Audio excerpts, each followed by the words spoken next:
making disciples, transforming lives. Kita bahkan sudah lupa kalau kita ini pakai topeng, kita pikir itu kita karena kita kelamaan pakai topeng. Ada orang-orang yang sekian lama hidup mencoba menutupi sesuatu dan menjadi orang lain. Saudara, ini waktunya Tuhan membebaskan Anda. Minta dan izinkan Tuhan menyingkapkan hati Anda dan izinkan Tuhan mengubahkan Anda. Shalom bagi Anda yang melihat tayangan ini. Saya melihat hati yang haus dan lapar akan Tuhan. Saya percaya hari ini Anda melihat karena Anda mau dipuaskan. Karena firman Tuhan katakan orang yang lapar dan haus mereka akan dipuaskan. Dan hari ini Anda akan mendapatkan jawaban dan firman Tuhan akan mendidik Anda dan saya supaya kita semakin hari semakin serupa dengan Kristus. Apa yang saya mau bagikan hari ini adalah sesuatu yang saya pribadi mendapatkannya ketika saya saat teduh, saudara. Jadi ketika saya saat teduh, saya baca secara berurutan firman Tuhan dan ada satu perikop firman Tuhan yang meloncat di dalam hati saya dan itu memberkati saya secara pribadi. Dan hari ini saya mau membagikan kepada Anda berkat yang Tuhan sudah berikan kepada saya. Kita buka sama-sama di Matius pasal yang ke-7 ayat yang pertama. Dikatakan, janganlah kamu menghakimi supaya kamu tidak dihakimi. Karena dengan penghakiman yang kamu pakai untuk menghakimi, kamu akan dihakimi. Dan ukuran yang kamu pakai untuk mengukur akan diukurkan kepadamu. Kita baca sampai ayat yang kelima ya. Mengapakah engkau melihat selumbar di mata saudaramu sedangkan balok di dalam matamu tidak engkau ketahui? Saya tertarik dengan kata mengapa. Ya, kita lanjutkan. Bagaimanakah engkau dapat berkata kepada saudaramu, biarlah aku mengeluarkan selumbar itu dari matamu padahal ada balok di dalam matamu. Hai orang munafik, kata-kata ini juga menarik. Keluarkan dahulu balok dari matamu, maka engkau akan melihat dengan jelas untuk mengeluarkan selumbar itu dari mata saudaramu. Tuhan tidak menghalangi kita untuk kita menolong orang lain, tapi Tuhan itu mau kita juga melihat kepada diri sendiri. Saudara, dikatakan di sini ada selumbar dan balok. Selumbar itu apa? Selumbar itu serpian atau serutan kayu yang sangat kecil seperti debu. Jadi kecil sekali. Ya. Pertanyaannya yang satu ada selumbar, yang satu ada balok. Nah, tapi firman Tuhan katakan kenapa yang punya balok tapi tidak tahu? Apakah orangnya enggak sadar kalau ada balok di dalam matanya? Atau dia pura-pura tidak tahu? Atau mengabaikan? Atau dia membiarkan? Tahu tapi mentoleransi atau membiarkan? Ya, saya tanya sama Anda, kalau Anda lihat di mata orang itu ada baloknya, saudara kasih tahu enggak? Yang pertama Anda merasa aneh kan, di matanya orang kok ada balok. Anda akan pasti kasih tahu, di dalam matamu ada balok. Kadang kita lihat matanya orang merah aja kita kasih tahu, sakit mata kok matanya merah gitu ya. Ini ada balok di mata seseorang. Nah, saudara, pasti kalau kita lihat ada orang matanya ada balok kan kita mau kasih tahu atau kita kasih tahu. Bisa jadi orang yang ada baloknya ini sudah pernah dikasih tahu tapi gak mau tahu, ya kan? Tapi saudara, selumbar dan balok ini hanyalah ilustrasi di dalam firman Tuhan ini. Tuhan itu humoris ya, kasih ilustrasi yang lucu supaya orang itu mudah mengerti. Saudara bisa bayangkan gambaran ilustrasi, kalau bisa Anda bayangkan ya, di mata orang itu ada baloknya, kan lucu ya. Itu kayak Pinocchio, kalau Pinocchio kan di hidung, ya kalau ini di mata. Ya saudara, walaupun sangat mungkin di mata seseorang itu ada serpian kayu. Kalau saudara, mata saudara ada serpian, apa yang terjadi? Kita pasti kan kelilipan ya, kalau orang bilang itu mata kita langsung berkedip karena kita merasa gak nyaman. Gak mungkin di mata orang beneran ada balok. Ya kalau serpian mungkin, kita kadang kelilipan karena ada debu. Kita pergi misalnya ke kerajinan kayu, mereka sedang melakukan sesuatu kena debu di mata, kita langsung mata kita akan terganggu. Gitu ya. Tapi kalau di mata orang ada balok beneran itu nggak mungkin, makanya ini hanya ilustrasi. Kalau serpian aja kita kelilipan gitu ya, nggak nyaman, mata kita akan berkedip-kedip. Nah ini ada balok kan bisa buta saudara ya. Tapi herannya bisa lihat serpian dari orang lain yang sangat kecil padahal buta. Kenapa? Karena ada balok di matanya. Dikatakan firman Tuhan, padahal ada balok di dalam matamu. Ya mengapa engkau bisa melihat selumbar, padahal ada balok di dalam matamu. Yesus mengatakan ada orang punya balok di matanya tapi nggak tahu atau nggak sadar, dia buta terhadap dirinya sendiri, terhadap kesalahannya sendiri, tapi dengan mudah menemukan kesalahan orang lain. Dan untuk orang seperti ini Tuhan punya sebutan. Apa tadi dikatakan? Orang munafik, saudara. Kemunafikan adalah hal yang tidak menyenangkan pastinya untuk dibicarakan. Dan juga tidak mudah untuk dibahas. Ya, lebih nggak mudah lagi melihatnya di dalam diri sendiri. Tapi paling mudah melihat dari orang lain. Ketika saya sampaikan ini, siapa yang Anda ingat sebagai orang munafik? Anda ingat orang lain? Pasti bukan diri Anda ya. Sekali lagi sangat mudah melihatnya dalam diri orang lain, tapi sulit melihatnya di dalam diri kita sendiri. Ini adalah topik yang seringkali dilewatkan atau mungkin ya dipakai bercanda. Tapi kenyataannya saudara, banyak orang dikecewakan oleh tindakan atau sikap dari orang yang mengaku dirinya mengikut Kristus. Tapi perbuatannya berkata sebaliknya. Mungkin beberapa dari Anda pernah mengalaminya. Mungkin itu adalah orang yang Anda hormati karena Anda anggap mereka orang yang lebih dewasa secara rohani. Mungkin itu adalah orang yang menyebut dirinya hamba Tuhan gitu ya. Atau guru, atau orang tua, atau pasangan. Atau mungkin anak Anda yang sudah besar. Ya, orang tersebut kalau di gereja baik, pelayanan, bahkan membagikan firman mungkin. Atau di komsel atau dan sebagainya gitu ya. Mengajarkan hal-hal yang mulia. Tapi kalau di rumah kasar, kalau di rumah misalnya omong kotor, ternyata perbuatannya di depan sama di belakang tidak sama, saudara. Saudara, hal ini menyebabkan banyak orang itu mencemooh kekristenan. Ya, dan tidak sedikit orang Kristen sendiri yang akhirnya menjadi apatis dan bahkan meninggalkan Tuhan. Itulah kenapa kemunafikan adalah sesuatu yang Tuhan benci. Tuhan gak suka dan Tuhan itu dealing dengan ini. Kalau saudara baca di Injil, Tuhan dealing dengan hal yang satu ini. Yesus menunjukkan bagaimana kita ini lebih mudah mentoleransi dosa kita sendiri daripada kesalahan orang lain. Kita buka sama-sama di Yohanes pasal yang ke-8. Yohanes pasal yang ke-8 ini cerita tentang perempuan yang kedapatan berzina ya. Saudara tahu cerita ini? Yohanes pasal yang ke-8 kita baca mulai ayat yang kedua. Pagi-pagi benar ia berada lagi di bait Allah dan seluruh rakyat datang kepadanya, ia duduk dan mengajar mereka. Maka ahli-ahli Taurat dan orang-orang Farisi membawa kepadanya seorang perempuan yang kedapatan berbuat zina. Mereka menempatkan perempuan itu di tengah-tengah lalu berkata kepada Yesus, "Rabi, perempuan ini tertangkap basah ketika dia sedang berbuat zina. Musa dalam hukum Taurat memerintahkan kita untuk melempari perempuan-perempuan yang demikian. Apakah pendapatmu tentang hal itu?" Mereka mengatakan hal itu untuk mencobai dia supaya mereka memperoleh sesuatu untuk menyalahkannya. Tetapi Yesus membungkuk lalu menulis dengan jarinya di tanah. Ketika mereka terus-menerus bertanya kepadanya, ia pun bangkit berdiri lalu berkata kepada mereka, "Barang siapa di antara kamu tidak berdosa, hendaklah ia yang pertama melemparkan batu kepada orang itu." Maksudnya apa? Kamu bisa tunjuk orang ini berbuat dosa, bagaimana dengan dirimu sendiri? Ya kalau kamu memang gak pernah berbuat dosa, ya silahkan lempari batu. Lalu ia membungkuk pula dan menulis ke tanah. Tetapi setelah mereka mendengar perkataan itu, pergilah mereka seorang demi seorang, mulai dari yang tertua, berarti kan dosanya paling banyak ya, lebih lama gitu ya, lebih banyak berbuat dosa. Akhirnya tinggallah Yesus seorang diri dengan perempuan itu, jadi tidak ada satupun akhirnya yang melempari perempuan ini dengan batu, karena tidak satupun yang tidak pernah berbuat dosa, saudara. Lalu Yesus bangkit berdiri dan berkata kepadanya, ayat 10, "Hai perempuan, di manakah mereka? Tidak adakah seorang yang menghukum engkau?" Jawabnya, "Tidak ada Tuhan." Lalu kata Yesus, "Aku pun tidak menghukum engkau, pergilah dan jangan berbuat dosa lagi mulai dari sekarang." Saudara, cerita ini menggambarkan gampang ya. Kalau kita ketemu orang berbuat salah, kita bisa bilang, "Oh, orang ini salah." Gitu ya. Kita lupa kalau kita ini juga pernah atau bisa berbuat salah gitu ya. Dan kita juga bisa kemungkinan diseret juga sama seperti perempuan berzina ini. Saya kasih Anda satu contoh lagi, kita buka sama-sama di 2 Samuel pasal yang ke-12. Kita baca mulai ayat yang pertama. Saudara tahu cerita ini?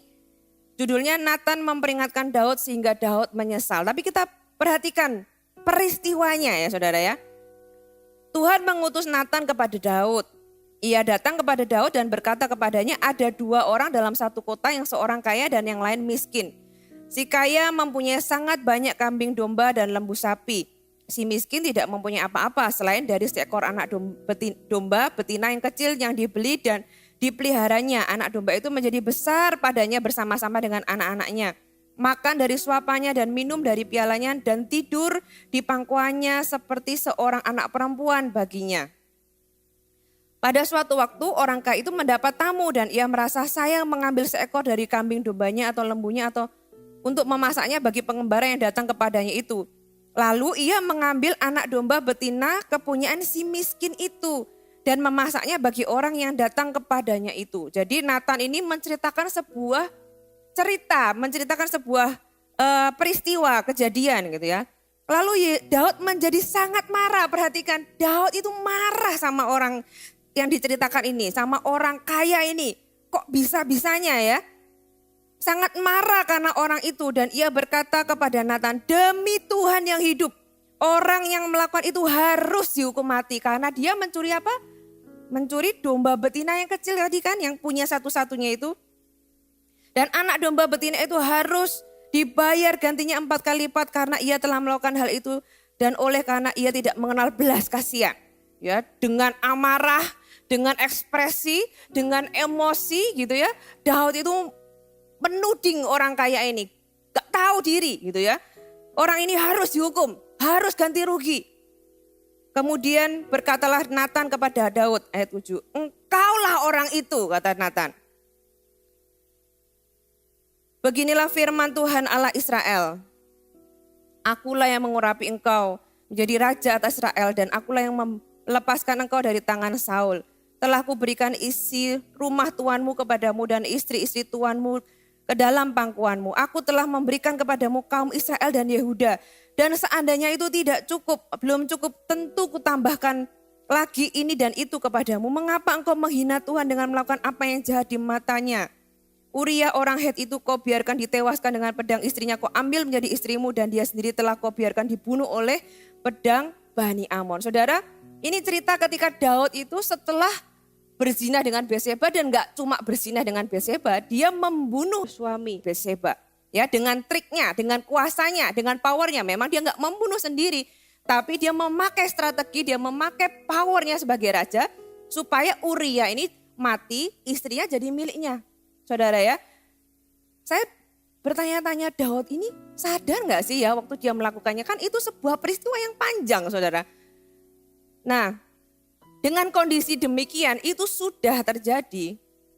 Nathan itu memberikan sebuah peristiwa yang ceritanya itu berbeda tapi sebenarnya mirip.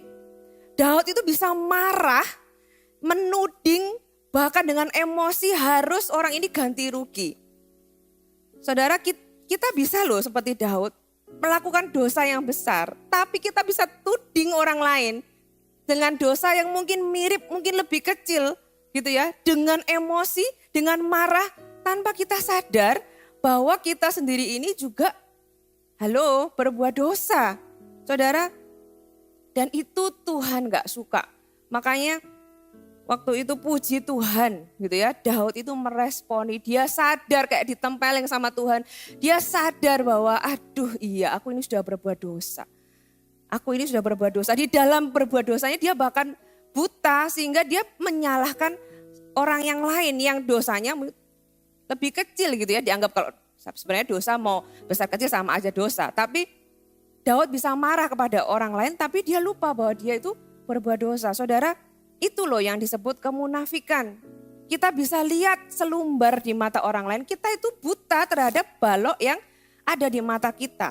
Nah, mari kita definisikan apa itu kemunafikan dan apa yang bukan. Jadi jangan salah mengerti ya. Kemunafikan bukanlah perbedaan dari apa yang kita lakukan dengan apa yang kita tahu kita harus lakukan.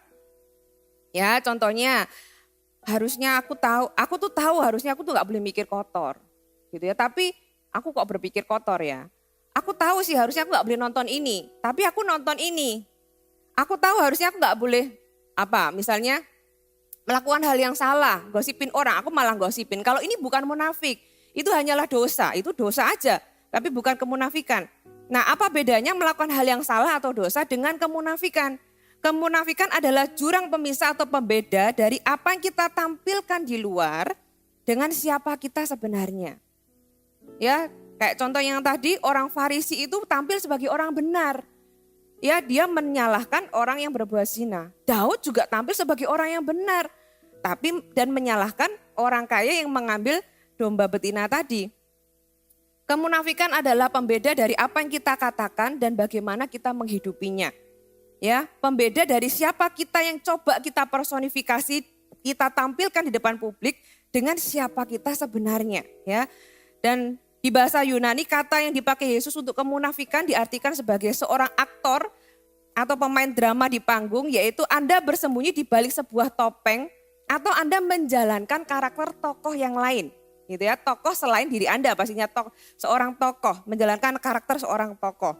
Dan Tuhan mau membereskan itu di dalam hidup kita. Yang Tuhan mau bereskan adalah pertunjukan yang kita tampilkan itu loh. Sementara kita yang sebenarnya berbeda dari apa yang kita tampilkan.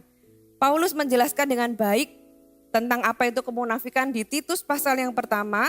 Sudah bisa buka? Titus pasal yang pertama ayat yang ke-16. Dikatakan mereka mengaku mengenal Allah, tetapi dengan perbuatan mereka menyangkal dia. Jadi kata-katanya dan perbuatannya beda banget. Mereka keji dan durhaka dan tidak sanggup berbuat sesuatu yang baik. Ya saudara, dikatakan mereka mengenal Allah tapi perbuatan, gaya hidup, perkataan, tindakan mereka menyangkal dia dan Tuhan gak suka ini. Tuhan menjelaskan tentang kemunafikan dengan lebih detail di Matius pasal yang ke-23, kita buka. Matius pasal yang ke-23.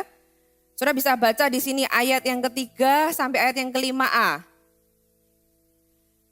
Matius 23, ahli-ahli Taurat dan orang-orang Farisi telah menduduki kursi Musa. Sebab itu turutilah dan lakukan segala sesuatu yang mereka ajarkan kepadamu, tetapi janganlah kamu turuti perbuatan-perbuatan mereka. Mereka mengajarkannya tetapi tidak melakukannya. Garis bawah itu. Mereka mengikat beban-beban berat, nyuruh ini, nyuruh itu, gak boleh ini, gak boleh itu, lalu meletakkannya di atas bahu orang, tetapi mereka sendiri tidak mau menyentuhnya. Dan semua pekerjaan yang mereka lakukan hanya dimaksud supaya dilihat orang. Ini kata firman Tuhan, saudara. Tuhan menjelaskan, ayat 15. Celakalah kamu, hai ahli-ahli Taurat dan orang-orang Farisi, hai orang-orang munafik, sebab kamu menelan rumah janda-janda sedang kamu mengelabui, garis bawah kata mengelabui, mata orang dengan doa yang panjang-panjang. Sebab kamu pasti akan menerima hukuman yang lebih berat. Ngeri juga ya saudara ya. Mengelabui berarti sengaja untuk membohongi saudara. Bukan berarti doa yang panjang itu salah loh ya. Tapi yang salah adalah tujuan dan motivasi hatinya. Saudara ya, jangan Anda menghakimi. Karena ini di dalam hati, kita nggak bisa menghakimi orang yang doanya panjang itu, wah berarti ini orang munafik. Jangan loh saudara ya. Orang bisa doa panjang dan mungkin juga karena pokok doanya banyak. Kita nggak bisa menghakimi karena itu adalah dosa hati. Makanya sekali lagi kemunafikan ini urusan Tuhan dengan kita, bukan dengan orang lain, bukan tentang orang lain, itu Tuhan dengan kita ya. Ayat ke-27 dari Matius yang ke-23 sama, celakalah kamu hai ahli-ahli Taurat dan orang-orang Farisi, hai orang-orang munafik sebab kamu sama seperti kuburan yang dilabur putih, yang sebelah luarnya memang bersih tampaknya, garis bawahi kata tampaknya, kelihatan di luarnya, ya kan, tetapi yang sebelah dalamnya penuh dengan tulang belulang dan berbagai jenis kotoran. Saudara, sekali lagi hanya tampak luarnya, karena apa? Supaya kelihatan di luar, sesuatu yang ditampilkan di luar yang berbeda dengan yang di dalam. Ayat ke-33, di dalam perikop, tetap di dalam perikop yang sama, hai kamu ular-ular, hai kamu keturunan ular berudak, bagaimana mungkin kamu dapat meluputkan diri dari hukuman neraka? Perhatikan apa yang Yesus sebut tentang mereka, ular dikatakan. Dan dikatakan bagaimana mungkin kamu meluputkan diri, alias bagaimana mungkin aku bisa menyelamatkan kamu kalau kamu ini munafik. Berarti sesuatu yang sangat sangat besar konsekuensinya untuk orang-orang yang hidup secara munafik. Siapakah orang yang munafik? Mereka yang ingin terlihat baik, rohani di depan, di luar gitu ya, tetapi di dalamnya jauh dari Tuhan. Mereka menginginkan dilihat orang, mendapatkan opini publik yang baik, sementara di dalam bagiannya itu banyak area gelap yang coba ditutupi. Yang menarik buat saya adalah Tuhan tidak berkata celakalah kamu. Kalau sudah baca di Matius 23 tadi, hampir semua pembahasan itu selalu dimulai dengan celakalah kamu gitu ya. Tuhan tidak berkata kepada orang yang melakukan dosa atau berkata kotor, berpikir kotor, melihat yang kotor. Tuhan tidak berkata celakalah kamu karena kamu melakukan hal yang buruk. Tuhan berkata celakalah kamu kepada orang yang melakukan hal yang salah tetapi bertindak seolah-olah tidak pernah melakukan hal yang salah tersebut. Ya, celakalah kamu bukan kepada orang yang tidak sempurna, tapi celakalah kamu kepada orang yang tidak sempurna, tapi bertindak seolah-olah paling sempurna. Saudara, saya berpendapat bahwa di masa kini lebih dari masa-masa sebelumnya, karena masa sebelumnya itu nggak ada gitu ya. Sosial media adalah platform yang terbaik untuk seseorang menunjukkan sesuatu yang tidak sebenarnya. Sekali lagi tidak ada penghakiman, tidak ada dihakimi karena ini urusan pribadi setiap orang. Jangan berpikir tentang orang lain, firman Allah ini untuk Anda bukan tentang orang lain. Ini adalah tempat di mana kita bisa sepanjang hari menampilkan apa yang kita ingin orang lain lihat, gambaran tentang kita yang sebenar, apa yang kita ingin orang lain itu punya gambaran tentang kita. Ya, misalnya Anda bisa foto berdua dengan pasangan.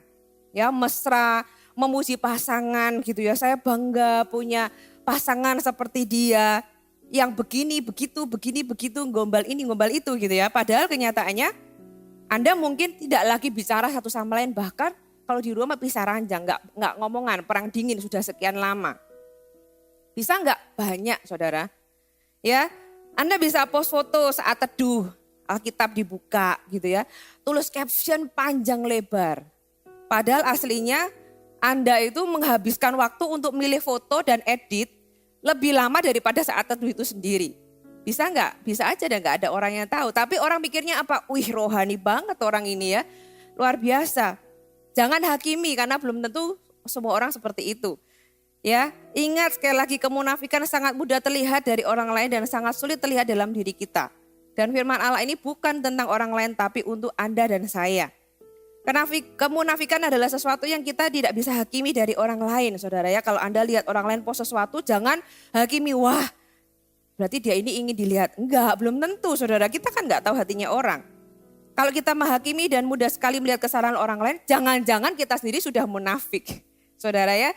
Jadi bagaimana dengan Anda dan saya? Kalau firman Allah ini mulai mengusik Anda, ya, bahwa ternyata Anda sering mencoba menampilkan sesuatu yang lain di luar. Ya, mencoba mendapat opini publik. Padahal itu berbeda dengan kehidupan Anda yang sebenarnya. Ini mungkin waktunya Anda bertobat karena Tuhan gak suka kemunafikan. Ya, itu tandanya Anda mempunyai kesadaran kalau firman Allah berbicara. Jangan keraskan hatimu, firman Tuhan katakan. Selama masih ada hari ini dan firman Tuhan berbicara, jangan keraskan hatimu. Terbukalah untuk koreksi dan didikan dari firman Tuhan. Kabar baiknya adalah ada harapan untuk kemunafikan yang ada di dalam diri kita. Saya berpikir ya, kalau orang Farisi ahli Taurat kadang-kadang kita merasa itu kan mereka. Tapi kalau saya tadi baca tentang Daud, saya pikir kalau Daud aja bisa kayak gitu.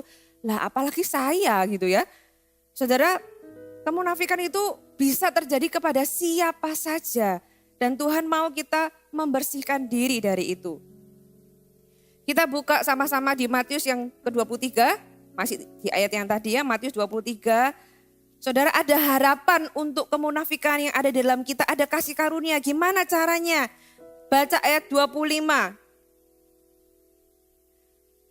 Celakalah kamu hai ahli Taurat dan orang-orang Farisi, hai kamu orang-orang munafik, sebab cawan yang dan pinggan kamu bersihkan di sebelah luarnya, tetapi sebelah dalamnya penuh rampasan dan kerakusan. Hai orang Farisi yang buta, makanya kenapa kok buta? Ada baloknya tadi loh, terlalu besar. Bersihkanlah dahulu sebelah dalam cawan itu, maka sebelah luarnya juga akan bersih. Harapan bagi kemunafikan adalah mengizinkan, kalau Anda mengizinkan hati Anda dibersihkan. Cawan yang di dalam itu loh dibersihkan. Ya, Bersihkan bagian dalam, izinkan Roh Kudus mengerjakan bagian dalam hati kita di mana tidak ada orang yang tahu. Ketika bagian dalam kita dibersihkan, kita semakin serupa dengan Kristus, secara otomatis apa yang Tuhan kerjakan di dalam akan terpancar keluar. Ya, kita nggak lagi mengelabui orang lain, tapi lahir dari pekerjaan Roh Kudus kita menampilkan diri kita yang asli. Ya, sebagai seorang hamba Tuhan pun ada hal-hal salah yang selama ini mungkin dipercaya dan saya pun pernah melakukannya, saudara ya. Untuk menunjukkan bahwa gambaran seseorang hamba Tuhan itu layak untuk diikuti oleh oleh umat gitu ya. Seperti apa? Harus selalu tampil kuat, harus kelihatan super rohani gitu ya. Lebih tahu dari yang lain, nggak boleh nggak tahu, harus tahu semuanya. Ya, nggak pernah satu kali pun terlihat ragu terhadap Tuhan. Nggak boleh kelihatan khawatir. Kalau ada masalah jangan sampai orang lain tahu. Kalau ada masalah pernikahan nggak boleh orang lain tahu. Pokoknya harus terlihat begitu sempurna sehingga gambaran itulah yang membuat seorang hamba Tuhan itu layak untuk diikuti. Saudara, saya menemukan itu melelahkan loh saudara.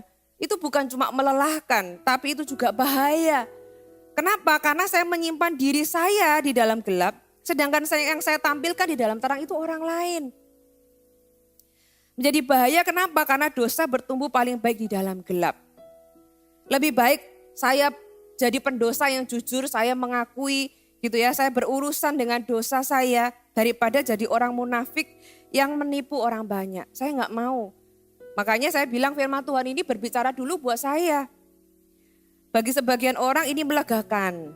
Akhirnya Anda bisa melepas topeng Anda selama ini. Ya, Anda tidak harus selamanya pakai topeng saudara. Anda bisa jadi diri Anda sendiri kok. Dan Tuhan lebih suka Anda apa adanya. Kita bukanlah orang yang sempurna dan menghidupi kehidupan yang sempurna dan coba menyenangkan Tuhan dengan cara yang sempurna. Kita ini adalah orang yang berdosa yang butuh Tuhan. Orang yang punya pergumulan dan butuh Tuhan. Orang yang pernah melakukan kesalahan dan butuh kasih karunia Tuhan untuk bangkit kembali. Kita adalah orang yang bisa melakukan kesalahan dan kita butuh Tuhan untuk menuntun kita. Kita punya peperangannya sendiri, saya punya peperangannya sendiri. Ada waktunya saya ragu, ada waktunya saya takut, saya tahu kecewa, apa itu marah, gitu ya, benci, luka hati. Saya mengalaminya semua dan saya nggak berusaha menutupi. Ada waktu-waktunya saya perlu terbuka, gitu ya. Mungkin nggak di depan semua orang, tapi ada komunitas di mana saya ini bisa jadi apa adanya. Saya nggak perlu berusaha untuk tahu segalanya. Kalau saya nggak tahu, saya akan bilang kok, saya nggak tahu. Saya nggak bisa nyanyi. Saya nggak akan paksakan diri saya dan saya pura-pura bisa nyanyi. Enggak gitu ya. Ya just be myself. Dan itu saudara tahu sangat melegakan hidup kayak gitu itu. Di dalam komunitas orang percaya, Anda bisa jadi apa adanya. Dan lebih bahagianya lagi, Anda diterima apa adanya. Anda bukan diterima karena ada apanya gitu ya. Tapi Anda bisa diterima apa adanya kalau Anda bisa jadi diri Anda sendiri.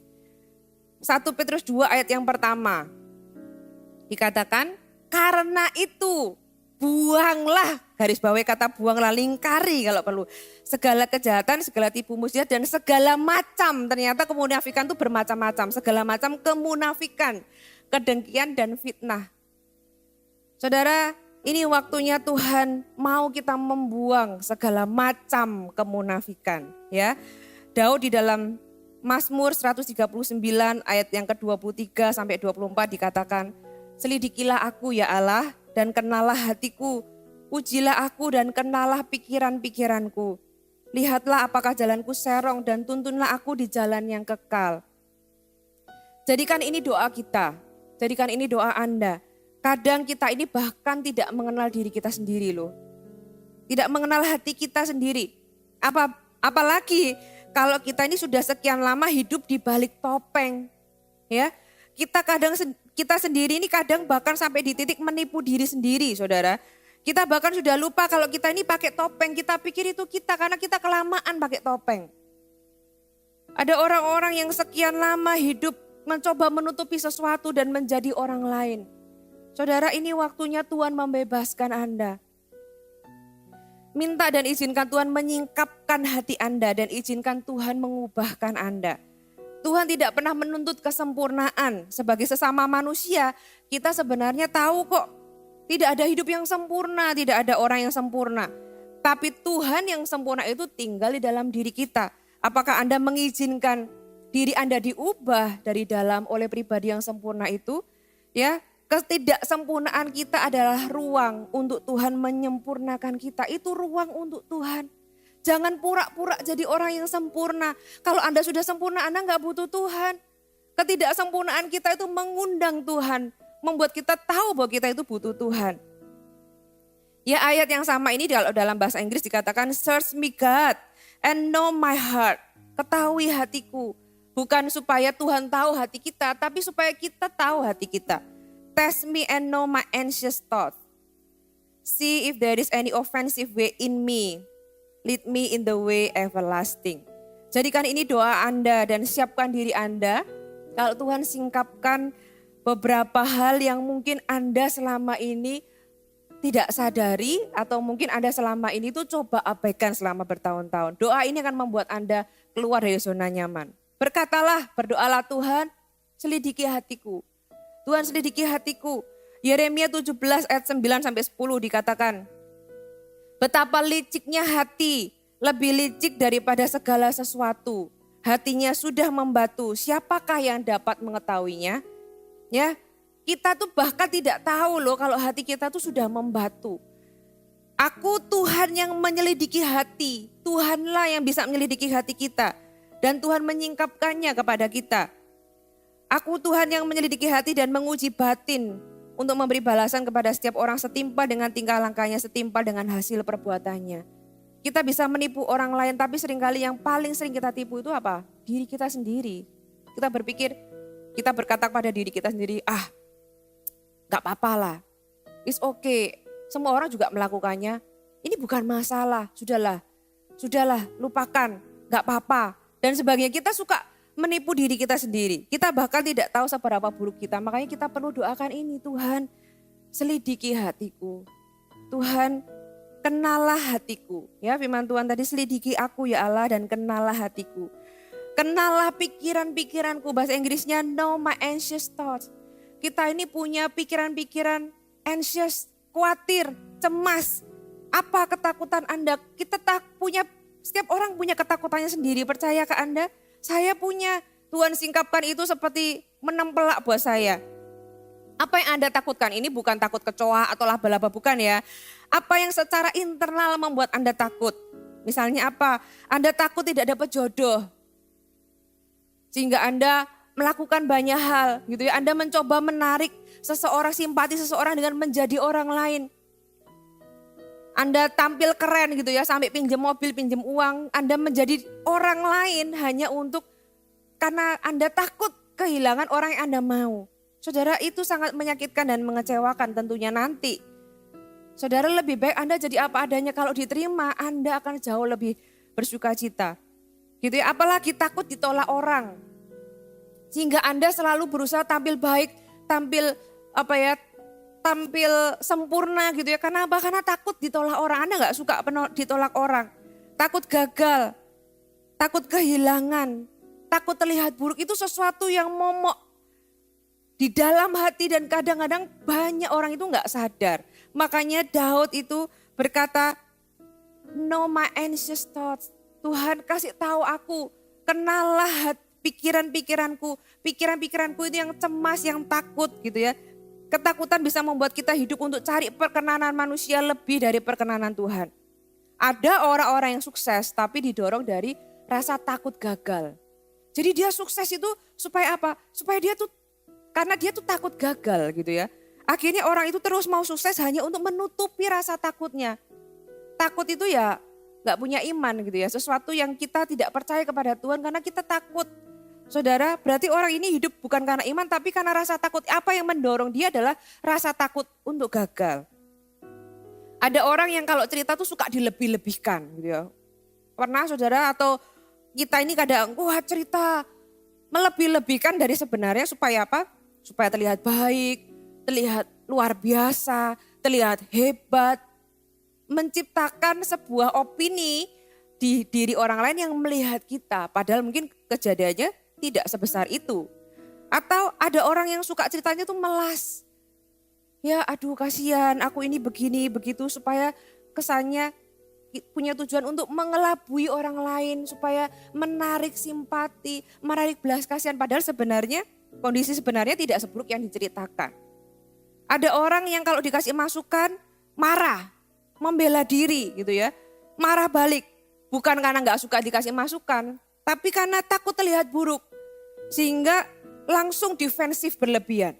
Saudara, Tuhan mau dealing dengan yang satu ini. Tapi izinkan Tuhan menyingkapkannya kepada Anda. Anda siap kalau itu disingkapkan Tuhan? Karena itu sesuatu yang tidak nyaman loh ketika kita itu disingkapkan. Ada satu cerita lagi, kita buka di Galatia 2 ayat 11 sampai 14. Galatia 2 ayat 11.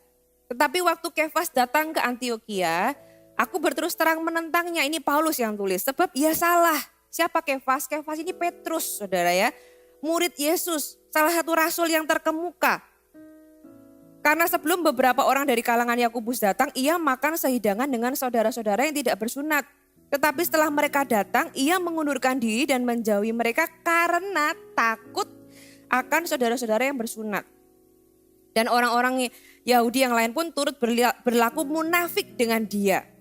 Sehingga Barnabas sendiri ikut terseret dalam kemunafikan mereka. Jadi ternyata kemunafikan itu nular ya saudara ya. Bisa menyeret orang lain. Tetapi waktu aku lihat bahwa kelakuan mereka itu tidak sesuai dengan kebenaran Injil, aku berkata kepada Kefas di depan mereka semua, jika engkau seorang Yahudi hidup secara kafir dan bukan secara Yahudi, bagaimanakah engkau dapat memaksa saudara-saudara yang tidak bersunat untuk hidup secara Yahudi? Alias Paulus ini menegur Petrus.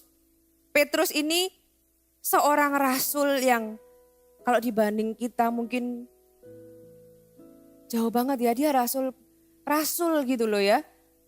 Murid Yesus sendiri, tapi somehow di dalam 1-2 kejadian karena takut apa sih Petrus ini? Takut dianggap kafir, takut konflik, takut dianggap bersalah, takut terlihat buruk. Akhirnya dia melakukan kemunafikan.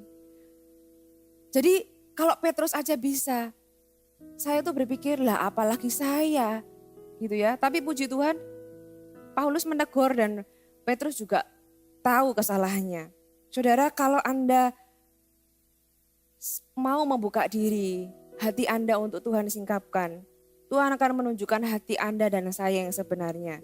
Yang mungkin Anda coba hindari. Karena kita ini suka menipu diri sendiri, oh ini bukan masalah lah buat saya gitu ya, saya akan baik-baik saja. Saudara berdoa sama Tuhan, Tuhan selidiki hatiku. Kenalah pikiran-pikiranku, know my anxious thought. Apa sih yang sebenarnya selama ini itu aku cemaskan. Sesuatu yang di luar itu kan cuma perbuatan luar, tapi sebenarnya di dalam ini apa? Tuhan tolong singkapkan supaya saya bisa dealing dengan itu. Supaya saya bisa beres, supaya saya gak perlu lagi berlaku munafik. Karena Tuhan gak suka. Jadi dibereskan sampai ke akarnya. Kata berikutnya dikatakan, lihatlah apakah jalanku serong di Mazmur 139 tadi. See if there is any offensive way in me.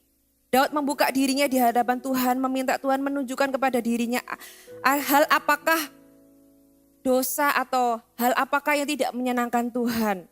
Karena memang tidak mudah saudara untuk tahu apa yang salah dengan diri sendiri. Paling mudah kan cari kesalahan orang lain kan. Kita ini cenderung untuk lebih mudah menuduh orang lain tapi membuat alasan untuk kesalahan kita sendiri. Ya, ketika Daud berdoa seperti ini, hal ini menunjukkan bahwa Daud itu peduli dengan kesucian hatinya.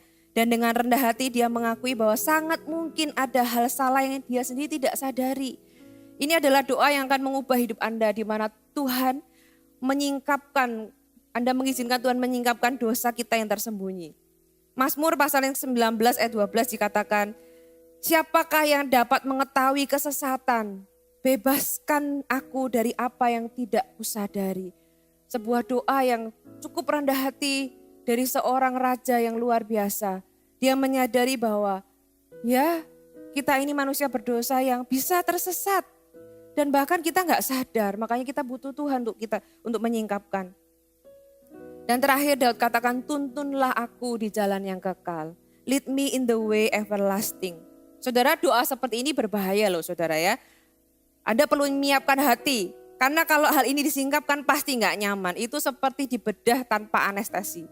Anda tahu rasanya kalau di meja operasi ada pembedahan surgery tapi nggak pakai anestesi itu sakit saudara. Tapi kalau itu sesuatu yang bisa membereskan akar dari kanker gitu ya, it's worth. Itu sesuatu yang layak untuk kita jalani. Tapi ini baik kalau Anda disingkapkan Tuhan, ini baik untuk Anda dan saya. Supaya kita tuh sampai di titik menyadari kebutuhan kita akan Yesus. Mengantar kita sampai di titik kita menyadari kebutuhan kita akan kasih karunia Tuhan. Menyadari bahwa sudah seharusnya lah identitas kita dapatkan dari Tuhan dan bukan dari apa yang orang lain pikirkan tentang kita. Jadi kita gak perlu sibuk menciptakan tokoh tentang siapa kita di depan orang lain. Saudara, jadi bagaimana kalau kita ini melihat orang lain yang munafik? Tuhan mau kita gak munafik, tapi kalau kita tahu orang lain munafik gimana? Saudara, jangan hakimi, ya apalagi menuduh. Kalau kita hakimi, kita sudah jadi sama munafik sama mereka. Doakan mereka, karena mungkin mereka gak sadar. Sama seperti Daud. Gak sadar, kita perlu doakan supaya Tuhan sadarkan. Hormati orangnya tapi jangan tiru perbuatannya ya. Saudara tetap rendah hati dan aware dengan diri sendiri. Tapi Anda juga jangan tertuduh. Tapi jangan juga merasa lebih baik. Satu ayat di Lukas pasal yang ke-18. Orang Farisi ini satu kali ada di dalam bait suci dan ayat Lukas 18 ayat yang ke-11. Orang Farisi itu berdiri dan berdoa dalam hatinya begini, ya jangan ikuti orang seperti ini. Ya Allah, aku mengucap syukur kepadamu karena aku tidak sama seperti orang lain. Bukan perampok, bukan orang lalim, bukan pezinah, juga bukan pemungut cukai itu. Itu kan orang-orang berdosa gitu ya. Aku berpuasa 2 kali seminggu. Aku memberikan persepuluhan dari segala penghasilanku. Tetapi pemungut cukai itu berdiri jauh-jauh. Bahkan dia tidak berani menengadah ke langit, melainkan dia memukul diri dan berkata, ya Allah, kasihanilah aku orang berdosa ini. Aku berkata kepadamu, kata Yesus, orang ini pulang ke rumahnya sebagai orang yang dibenarkan Allah. Dan orang lain itu tidak. Kenapa? Dia sudah membenarkan dirinya sendiri, jadi dia gak perlu Allah lagi membenarkan dia gitu ya.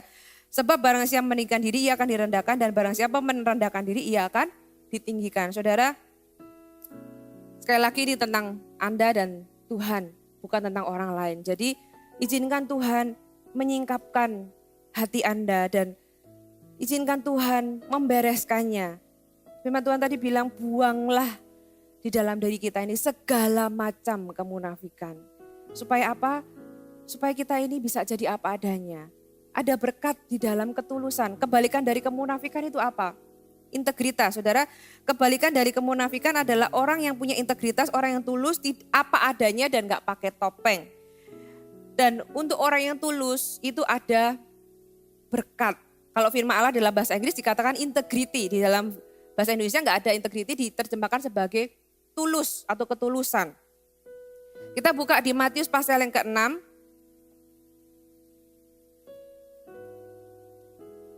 Matius pasal yang ke-6 ayat yang pertama. Ingatlah jangan kamu melakukan kewajiban agamamu di hadapan orang supaya dilihat mereka. Karena jika demikian kamu tidak beroleh upah dari Bapamu yang di surga. Jadi bukan tidak salah melakukan kewajiban agama, malah kita harus melakukan kewajiban agama, yaitu apa? Kita berdoa, ya, kita memberi sedekah, kita berpuasa, kita beribadah. Tapi yang di zoom sama Tuhan adalah jangan supaya dilihat orang. Karena apa? Karena kamu sudah dapat upah. Kalau kamu hanya melakukannya dilihat orang, kamu akan dapat pujian dari orang. Karena itu kan yang dicari. Sedangkan Tuhan bilang, kamu tidak beroleh upah dari Bapamu yang di surga. Berarti kalau kita tidak munafik, Tuhan itu menyediakan sebuah upah. Tapi kalau orang itu munafik dan ingin dilihat orang, upahnya ya pujian manusia. Tapi dia gak dapat upah dari Tuhan. Ayat yang kelima, Matius pasal yang ke-6. Dan apabila kamu berdoa, janganlah berdoa seperti orang munafik. Mereka suka mengucapkan doanya dengan berdiri di dalam rumah-rumah ibadat pada tikungan-tikungan jalan raya supaya dilihat orang. Aku berkata kepadamu, sesungguhnya mereka sudah mendapat upahnya. Jadi aku tidak perlu kasih upah mereka lagi. Berarti kalau kita melakukan dengan tulus, kita dapat upah dong dari Tuhan. Ayat ini berkata demikian, tapi kalau kita melakukannya dengan seperti orang munafik, ya kita dapat upahnya berupa pujian manusia. Ya kalau dipuji cuma dilihat doang gitu ya, cuma opini manusia. Ayat 16, dan apabila kamu berpuasa, janganlah muramu kamu seperti orang munafik. Mereka mengubah, berarti kan ada kesengajaan. Mereka mengubah air mukanya supaya orang melihat bahwa mereka sedang berpuasa. Aku berkata kepadamu, sesungguhnya mereka sudah mendapat upahnya. Sekali lagi, aku gak perlu kasih upah, kata Tuhan. Saudara, upah yang paling rendah itu adalah opini manusia. Upah yang paling rendah itu pujian manusia. Upah yang paling tinggi adalah pujian dari Tuhan. Anda mau pilih yang mana? Ya, berkat-berkat dari ketulusan. Tuhan menyediakan sebuah upah. Kalau kita ini hidupnya tulus apa adanya. Enggak cari dari luar, tapi kita dapat dari Tuhan. Apa yang pertama Anda bisa catat? Kalau Anda hidup dengan ketulusan, Anda akan memiliki keintiman di dalam hubungan. Hubungan yang intim selalu dimulai dari hubungan yang apa adanya. Kalau Anda punya hubungan dengan orang lain, entah itu dengan pasangan, dengan teman. Tapi kalau orang itu pakai topeng, Anda berhubungan dengan orang yang pakai topeng, benar ya? Enggak ada intimasi dengan orang yang sebenarnya. Tapi kalau orang itu apa adanya, Anda akan memiliki keintiman yang sejati. Matius pasal 5 ayat ke-8, berbahagialah orang yang suci hatinya karena mereka akan melihat Allah. Suci hatinya dalam bahasa asli berarti lurus, jujur, apa adanya, tidak ada yang ditutupi dan tidak terbagi. Orang yang seperti ini akan dapat mengalami keintiman secara natural dengan Tuhan. Dia bisa memandang. Ini ngomong tentang keintiman, melihat Allah. Keintiman dengan Tuhan secara natural melalui hubungan sehari-hari dan melalui firman Tuhan. Orang yang tulus juga akan lebih mudah mengalami keintiman hubungan dengan orang lain. Jadi di dalam hubungan pun ketulusan adalah dasar supaya kita punya keintiman. Salah satu berkat dari ketulusan. Yang berikutnya apalagi? Upah dari ketulusan. Jalan yang dipimpin dan dilindungi Tuhan. Amsal 11 ayat yang ketiga, orang yang jujur dipimpin oleh ketulusannya. Jadi kalau orang yang tulus itu ya jujur. Orang yang tulus itu akan menjadi orang yang jujur, tetapi pengkhianat dirusak oleh kecurangannya. Saya baca di bahasa Inggris, the integrity of the upright guides them, but the unfaithful are destroyed by their duplicity. Berarti ada double life, ada sesuatu yang diperlihatkan di luar, ada yang tidak diperlihatkan. Dan itu akan menghancurkan seseorang, saudara. Amsal 14 ayat ke-32, orang fasik dirobohkan karena kejahatannya. Tetapi orang benar mendapat perlindungan karena ketulusannya. Saya berikan Anda contoh perlindungan dari ketulusan. Kejadian 20 ayat 6. Ya, kita buka sama-sama Kejadian pasal yang ke-20 ayat yang ke-6. Bentar.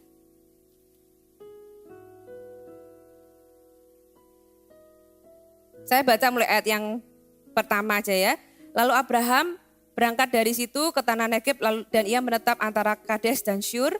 Ia tinggal di Gerar sebagai orang asing. Oleh karena Abraham telah mengatakan tentang Sarah istrinya, dia saudaraku, maka Abimelek orang Gerar menyuruh mengambil Sarah. Jadi mau diambil istri sama Abimelek. Tetapi pada waktu malam Allah datang kepada Abimelek dalam suatu mimpi serta berfirman kepadanya, engkau harus mati oleh karena perempuan yang telah kau ambil itu sebab ia sudah bersuami.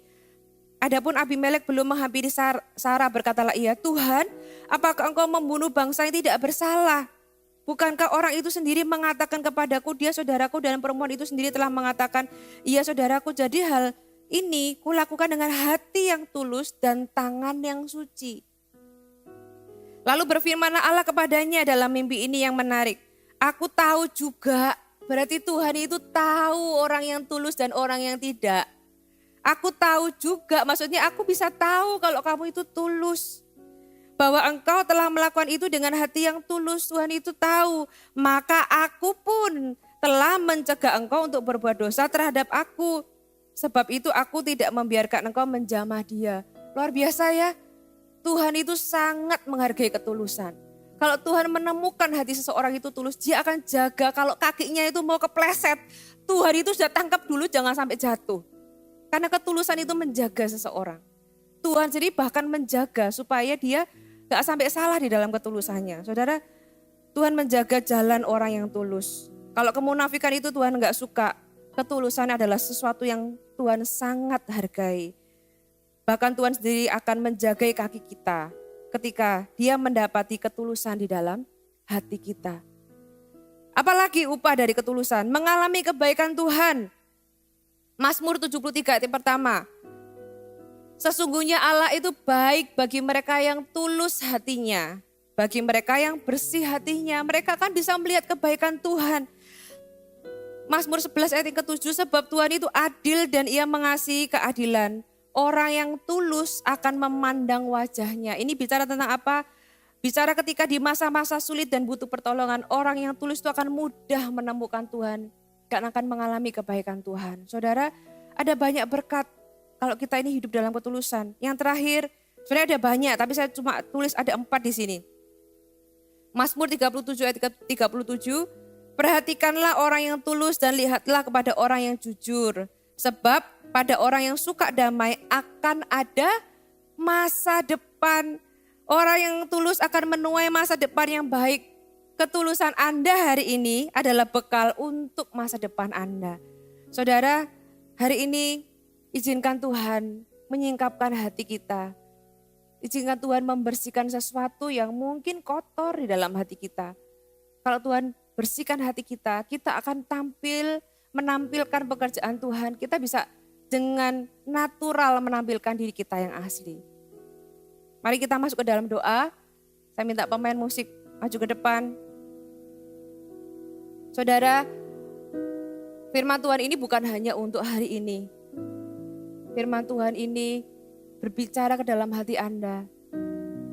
Dan kalau hari ini Tuhan menyingkapkan 1-2 hal tentang hati Anda, jangan hindari.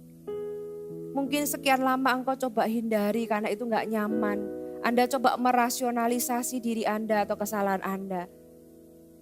Tapi Tuhan mau membersihkan Anda. Karena Tuhan mengasihi Anda. Karena Tuhan mau Anda mendapatkan upah yang sebenarnya.